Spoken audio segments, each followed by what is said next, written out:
Hello and welcome to the second lab in the FRAM training session. To execute this lab, you will need Code Composer Studio v4.3.2 or later, FRAM Experimenters Board, and a digital multimeter. First, we will walk through the slides that explain how the lab is implemented, followed by a demo using CCS. Please follow the instructions shown in this slide to obtain the software required for the lab. In the course of the lab, we will program the experimenter's board multiple times. At the end of the lab, if you would like to restore the out-of-the-box experience, the executable file to do this can be found in the lab zip folder. First, we open a CCS workspace by opening Code Composer Studio and selecting the Lab Workspace folder available from the zip package as the workspace location.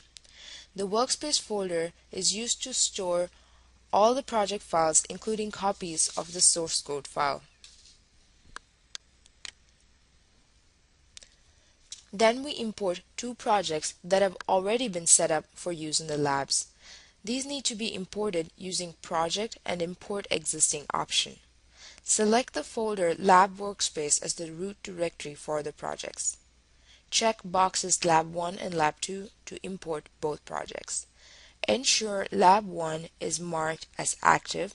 If not, right-click on Lab 1 and use Set as Active Project. Once Lab 1 has been set up as the active project, double-click on the source file lab1.c. This file is used to initialize the board, execute the LED startup sequence, and ends with a while one loop. Look at your code example and make sure that the while one loop is not commented out. Build and download the active project using Target and Debug Active Project. Remember to terminate the debug session once the code has been downloaded. Now you can follow me as I execute this demo using CCS.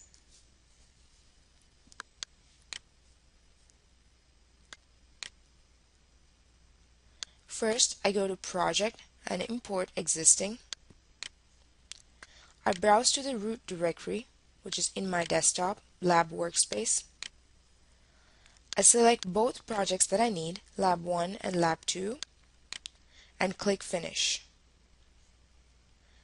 Now I open up Lab 1, and you can see all the files that have been put inside the Lab 1 folder. Now double-click on lab1.c, and you can scroll through this editor window to view the source code file. Make sure this line is uncommented, as is the case here. To build this project, hit Project, Build Project, and after it is built, hit Run and Debug. Now before you hit Debug, remember to connect the FRAM Experimenters board. Once you hit Run and Debug, CCS opens the debug view. Then you can click Terminate All once you've determined that the code has been downloaded to the board. You can measure power on the board by connecting the multimeter across the VCC jumper on the board as shown in the picture. Remember, you can still use the USB connection for power. Once you have the multimeter connected across the VCC jumper, set it to the microamp or the milliamp setting to measure current. You can see that at CPU speed of 8 MHz, which is what the code is configured to, the multimeter reads about 600 microamps or 75 microamps per megahertz. Since the code being executed is a single word opcode, jump $, the code execution is completely within the cache. This contributes to the low active power being measured.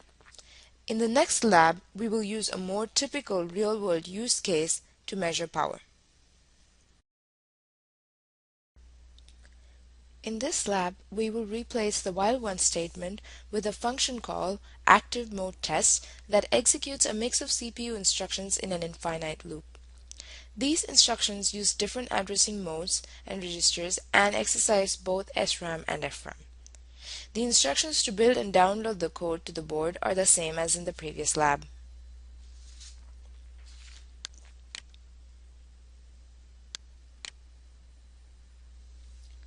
Remember to open the source code in the editor window and comment out the while loop, but include the active mode test.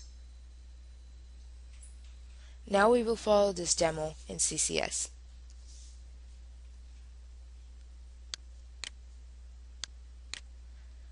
So this is the source code window as you used in the previous lab.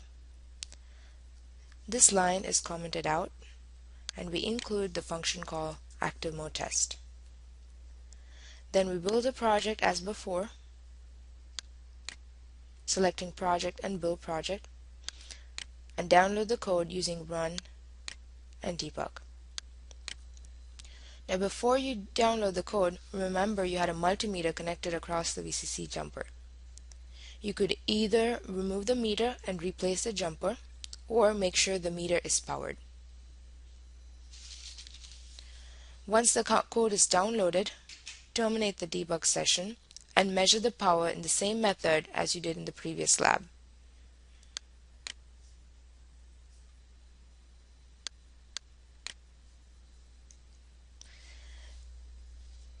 At an M-clock speed of 8 MHz, the same as the previous lab, the measured power should be approximately 750 microamps or just a little shy of 100 microamps per megahertz. From this lab, we can deduce that the active mode test is closer to a real-world application than when using a jump dollar or while loop. Since the while loop executes from within the SRAM, the average active power is significantly lower than when using active mode test. The active mode test function uses a case where it reads and writes to FRAMs and also alternates it with SRAM reads with multiple addressing modes to make it a more realistic example. In conclusion, as the number of cache misses increase, active power increases. The cache to hit miss ratio is completely application dependent. It depends on how your loop is written. Tighter, shorter loops equals fewer cache misses and hence lower power. In the next lab, we will learn to reconfigure system clock settings and compare changes in active power with respect to frequency.